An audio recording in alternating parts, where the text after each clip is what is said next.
안녕하세요. Riding on the Korean wave. Welcome to a brand new week on the Culture Wave. I'm Kwon So-ah in Seoul. Explore with us Korea's culture from all aspects and stay up to date with K-entertainment, K-festivals, K-education, K-everything. And joining me today is our co-host Walter Lee. Hello, Walter. Hello, Soa, and hello to our viewers at home. Walter Lee here to co-host alongside Soa and give you your daily dose of K-Enter News. And we're going to kick off with that daily dose of K-Enter News with you, Walter. And this could be a hint to our viewers.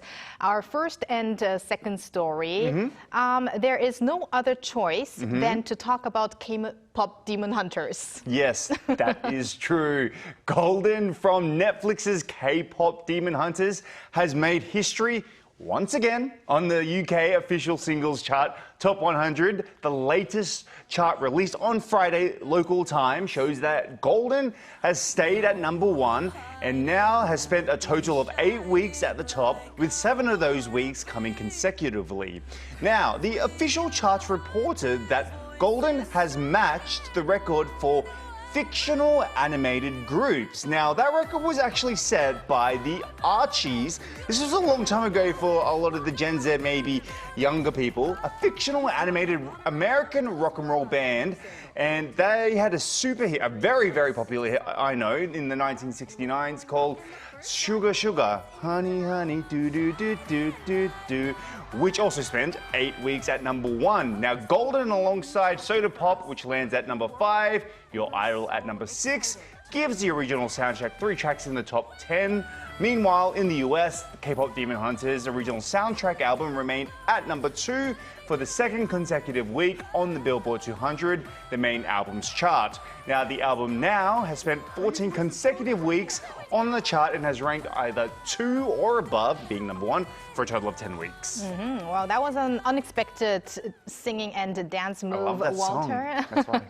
But now, let's move on to the movie I've been hinting on before, and that's been attracting lots of visitors over the weekend too, right? It has indeed. So, director Park Chan-wook's latest film, No Other Choice, has dominated the box office for 5 straight days, already surpassing that 1 million viewer milestone. Now, by Sunday, the film attracted more than 240,000 viewers across 1,785 screens nationwide, holding firmly at #1 on Monday. Its cumulative audience count climbed past 1.07 million. Now, this marks Park Chan-wook's first film in 3 years following decision to leave. Now, No Other Choice has been creating a lot of buzz even before its domestic release, receiving praise from world-renowned festivals such as Venice Film Festival, the Toronto International Film Festival, and was the opening film at the Busan International Film Festival as well.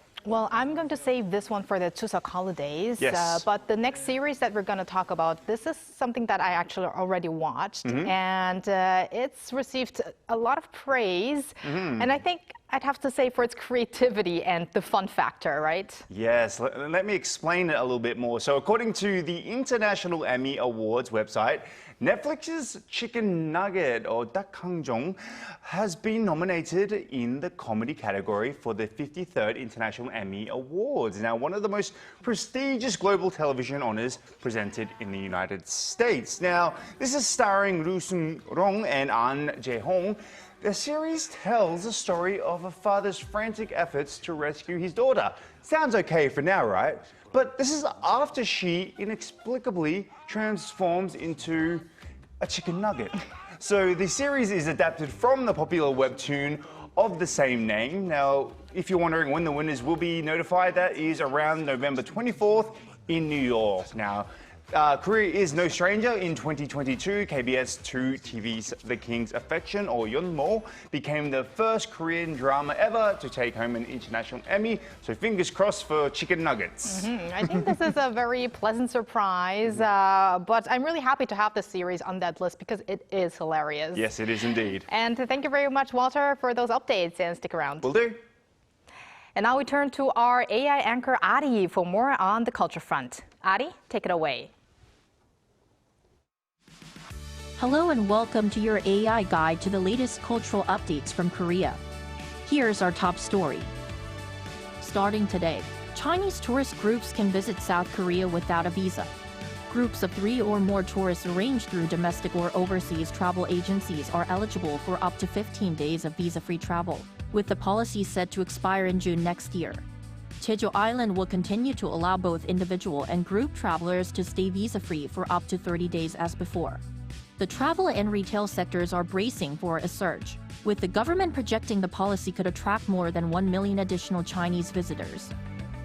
The Seoul city government has suspended operation of the newly launched Hanggang bus until the end of October, shifting to trial runs without passengers aboard. Officials explained the measure is aimed at improving performance and ensuring long-term safety. The Hanggang bus, Korea's first eco-friendly river bus, opened services on September 18, but minor technical and electrical glitches have since been reported. In just 10 days of operation, the service drew about 25,000 passengers. Those who purchase commuter passes will get a refund, with further information available on pay.kmoney.co.kr and through government text alerts. Korean professional baseball has set a historic milestone, surpassing 12 million spectators in a single season for the first time in its 44-year history. Saturday's games in Jamsil, Daejeon, and Gwangju drew a combined 55,700 fans, lifting the 2025 season's total attendance to nearly 12.02 million. The record, unmatched by any sport in Korea, comes amid a fierce late-season race for playoff spots. Sellouts have also reached unprecedented levels, with 321 games, or around 46% of all games played so far, already exceeding last year's record. That's all from me. Stay tuned to the Culture Wave.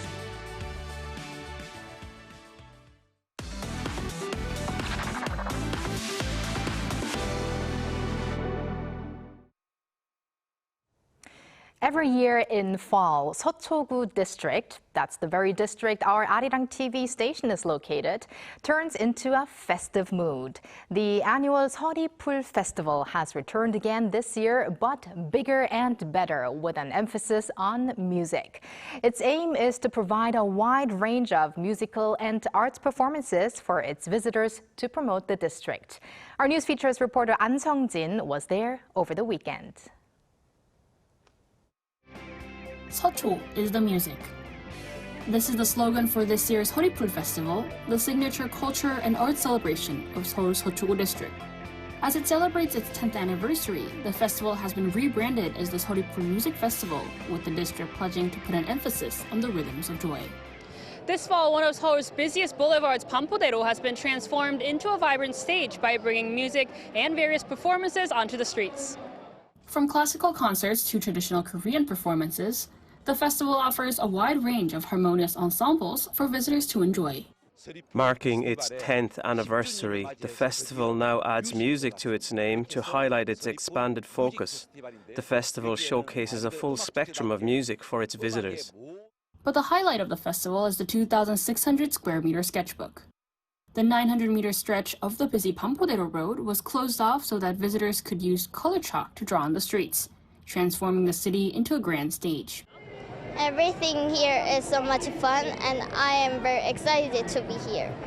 My favorite parts are the largest sketchbook and diverse musical performances. I hope this festival continues. And Arirang TV also set up a booth to share its dedication for K-pop. Alongside Arirang TV, which we have a long history with, we wanted to open this collaboration booth to contribute to society. The annual music festival, which was held over the weekend, attracted some 250,000 visitors in another successful artistic celebration for the district. An Sung-jin, Arirang News.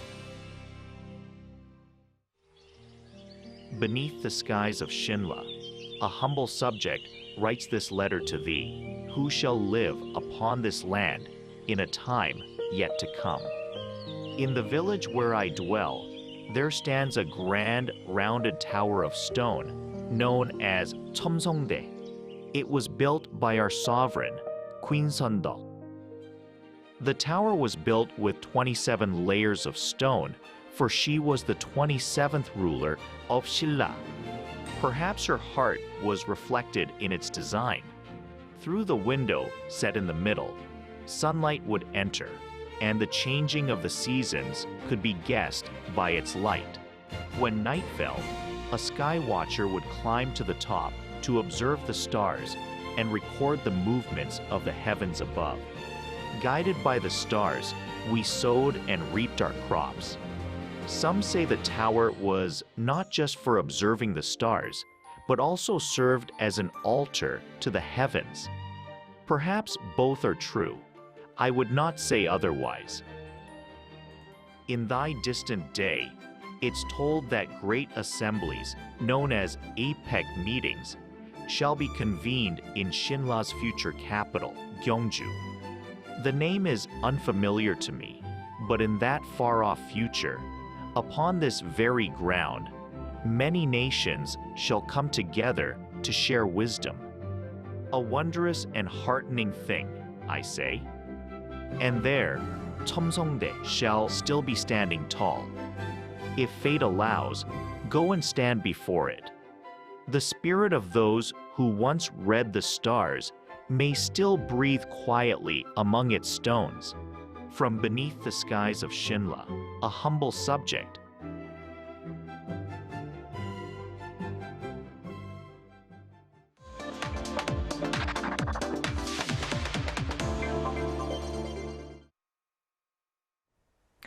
Fueled by the popularity of K-pop and K-dramas, Korean education is another aspect that's getting global attention these days.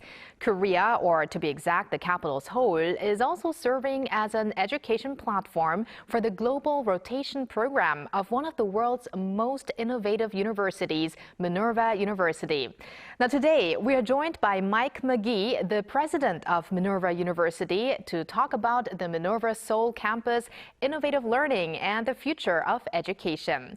Welcome, President McGee. Welcome, Mr. McGee. Thank you very much. Happy to have you on the program. Now, first and foremost, please introduce to us Minerva University, and also how is it different from other universities, and also what brought you to Korea this time around? Well, thank you very much. Minerva is a very young and very innovative university. In fact, we've been ranked #1 by the World University Rankings for Innovation for 4 consecutive years. And that's really for 2 reasons. One, we decided that young leaders need to have a global experience during their undergraduate education. And so all of our students study on 4 continents in 4 years. And they live in residential communities with students from dozens of other nations, and we treat that as an important part of the learning experience. Secondly, we've completely reimagined the classroom experience for higher education. And so we have no lectures at Minerva University. All of our students are in small seminars that are discussion-based, facilitated by expert faculty, and are connected to project-based learning that takes place all over the world in exciting cities from Seoul to Buenos Aires to Berlin to Hyderabad. Wow. That sounds very fascinating, actually. I wish I could have done my undergraduate at your university. Maybe it's not too now. late. Yes, I should do another undergraduate then. But can you please explain to us this global rotation program, and how does it work, and how effective is it for the students? We think very effective, and we have 7 graduating classes at this point who have gone on to selective graduate school, to work in Fortune 500 companies and NGOs and governments around the world. So we think the Minerva model really works for talented young people in every nation. You spend your entire first year in San Francisco, learning our way of teaching and learning at Minerva University. And then in your next 3 years, you are actually in different cities around the world, in our residency halls with Minerva professors, faculty, and staff, but also taking our seminars on our virtual learning platform with students from all over the world. So when you're studying in Seoul at Minerva University, you can also be taking live classes at the same time with students in Taipei and San Francisco and Buenos Aires. That's an exciting thing because it keeps you connected to a global personal and professional network of learners as part of the learning experience. Wow. So very exciting, but also very convenient. So most of the classes are then online based? Yes, they're on a virtual learning platform that was actually designed for our university from the very beginning.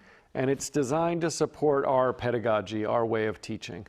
So a faculty member, a professor at Minerva University, in every single class knows not only who is participating in that class, but knows a lot about the quality of their participation in the class so that they can prompt students with questions, encourage them to get involved in the discussion, share information right on that platform with students in order to support their learning. So it's a very lively discussion-based seminar model. And again, it's connected to projects. So Minerva University students have a real sense that their learning every single class, every single day is relevant to the kind of problems that they are passionate about solving. Sounds very exciting and interesting. Now, also, I can imagine that the Seoul campus or Seoul program is drawing a lot of attention these days on the back of the popularity of the Korean wave. And also, are there any aspects in regards to that boom of the K-wave that you are focused on during your visit right now in Seoul and also elsewhere in Korea, right? Yes. Well, I mean, to me, as an outsider, as a U.S. resident, the K-wave is very intimately tied to Korean culture in general. And I think what we're experiencing around the world, and certainly in the U.S., is a deep fascination with Korean culture, every aspect of Korean culture. So that's exciting for us, and actually we've experienced that for over a decade now. When our students come from around the world to spend time in Seoul, they're deeply interested in Korean culture. They want to learn about culture, politics, the economy of Korea, the challenges with issues like climate change that are specific to the geography of Korea, obviously Korean food. All of those things I think are of great interest to the young people who come to Minerva. What we're most excited about now is imagining that Seoul and Korea in general can actually be a full ecosystem of Minerva learning, not just for our undergraduates, but for graduate students and in executive education, and even for high school students or middle school students who want to collaborate in this learning model over time. We've just built our first campus in Japan in Tokyo, and those resources are allowing us to build this type of year-round ecosystem. That's exactly the kind of thing that I want to do in Seoul with the right philanthropic and government and corporate partners. Right, that really sounds very intriguing. Yes, and so the world is experiencing Korea through K-pop and K-dramas, of course. How do you see Hallyu as a learning asset for Minerva students? Well, there's so many great opportunities for students to learn as part of a rotation in Seoul. Not only about Korean culture through narratives like you see in K-dramas and K-pop, but also because Korea is in such a unique position when it comes to global geopolitics, for instance. And because there's so much to learn from Korean history as a incredibly resilient nation that's gone through many, many different phases in its history. So there's just rich opportunity to learn here. And so many exciting partners for us when it comes to things like project-based learning, for instance. We've built over almost a decade what we call civic partners across Korea, but especially in Seoul, who engage our students in complex projects, who offer our students internships, who help them to think about their own career pathways. So it's exactly the kind of learning environment and environment of partners that we seek out all over the world when we are planning to build Minerva programming. And the Minerva education model is widely recognized as being very innovative. You have mentioned that before, but it's been also ranked as the top innovative university for the 4th consecutive year, and that is by the World University Rankings for Innovation. So do you believe your model has the potential to have some significant impact when it comes to collaborations with other Korean universities or maybe Korean companies? I hope so. Last year, I was on stage with President Ryu of Seoul National University, and we both agreed that we would love to find ways to collaborate that are mutually beneficial. I think those types of collaborations are definitely possible. And whenever we build programming in a particular place, we want to be good members of that community. So anything we can do to help the education system in Korea, to partner with other universities, to partner with government, to innovate and improve the quality of education, we would love to do that. I'd like to talk a little bit more about the students, actually. So what changes in students' values or culture do you feel most strongly these days? And also, what implications do these generational shifts, per se, have in terms of the direction of global education? Well, I think two observations I would make is I think young people today are really seeking out learning communities that give them a deep sense of belonging. Because of technology, because of social media and social changes that are happening in many nations around the world, it's harder and harder for young people to have a real sense of community and belonging, and we give that to students at Minerva University. It's kind of surprising because we have students from over 100 nations, but when you live in residential life at Minerva, you build deep, lifelong bonds with your fellow classmates from across cultures around the world. So that's one thing that we notice. They're actually seeking out that sense of belonging when they choose a university for themselves. The second is they're increasingly anxious about what kind of jobs they're going to be able to have in the future. And this is another thing that I think we do exceptionally well. We ask students before they ever enroll at Minerva, what kind of problems are you passionate about solving? We help them think about their sense of purpose, the kinds of careers that they would be good at, the kind of skills that will help them to adapt to a changing workforce over the course of their long careers. And I think this does reassure young people that Minerva is a community that will help them for the rest of their lives to find work that is meaningful to them and helps them to support their families. Wow. I think that's very important because in such a fast changing world these days with artificial intelligence and everything, it's really difficult to predict how the job market is going to look like in 10 years from now or 20 years from now.